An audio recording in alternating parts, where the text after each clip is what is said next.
This math dynamic programming question has appeared at every single company. So given an integer n, return the least number of perfect square numbers that sum to n. Let's say we're given the value 21. To pick the least number of perfect squares, we can pick the values 1, 4, and 16. Here are 3 square numbers, so we can return 3.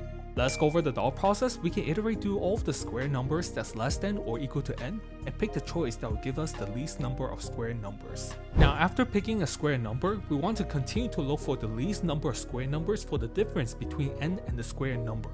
Let's implement the function num_squares taking the input value n. If n is equal to 0, return 0. Keep track of the minimum number of squares.